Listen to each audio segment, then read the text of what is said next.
Mohammedan Islam is the only belief system on earth that forbids any questioning, investigating, comparing, and contrasting of its holy book, the Quran. Will you provide details of this interesting phenomenon?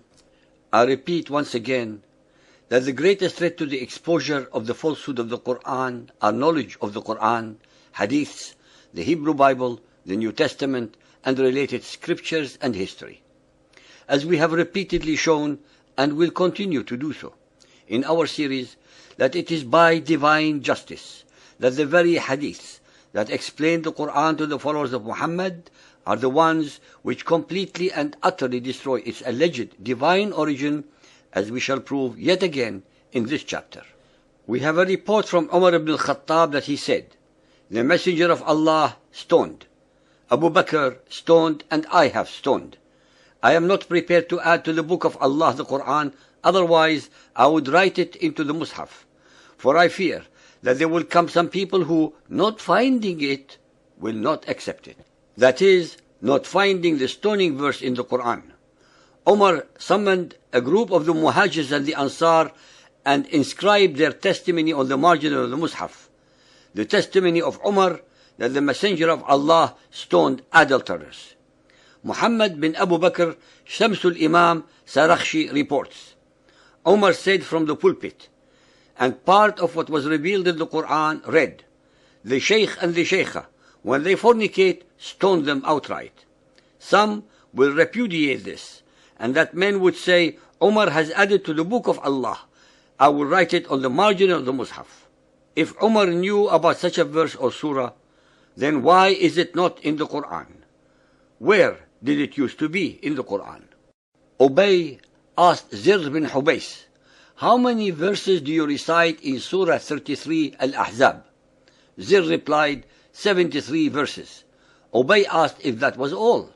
"I have seen it," he said, "when it was the same length as Al-Baqarah of 286 verses.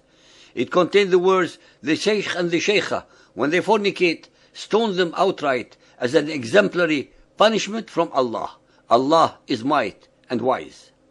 Ubay said, "It used to equal the length of Surah Al-Baqarah, and we used to recite it in Ahzab 33, the stoning verse."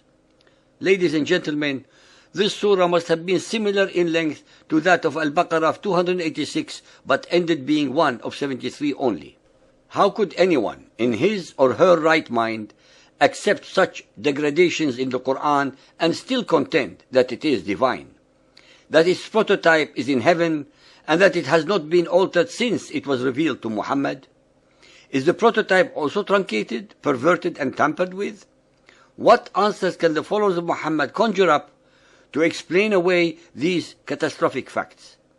Al-Ahzab 33 was identified as the surah originally containing the stoning verse, and in addition to Ubay and Abu Musa. Aisha reports that Ahzab used to be recited in the lifetime of the Prophet as having 200 verses, but when Uthman wrote out the Mus'hafs, all they could find was its present length. Aisha explains how the wording came to be omitted from the Mus'haf. The stoning verse and another verse were revealed and recorded on a sheet, Sahifa, which was placed for safekeeping under her bedding. When the Prophet fell ill, and the household were preoccupied with nursing him, a domestic animal got in from the yard and gobbled up the sheet.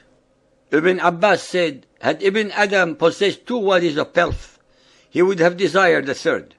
Only dust will fill the mouth of Ibn Adam, but Allah relents to him who repents. Omar asked, "What is this?" Ibn Abbas replied that Ubay had instructed him to recite it. Omar took Ibn Abbas to confront Ubay. Omar said, "We don't say that." Ubay insisted that the Prophet instructed him.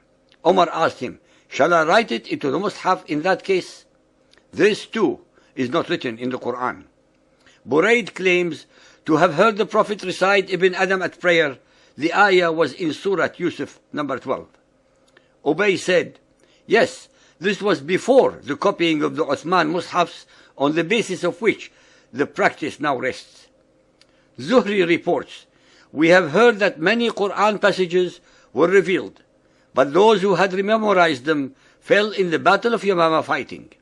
Those passages had not been written down, and following the deaths of those who knew them were no longer known. Nor had Abu Bakr nor Umar, nor Uthman as yet collected the text of the Quran. Those lost passages were not to be found with anyone after the deaths of those who had memorized them.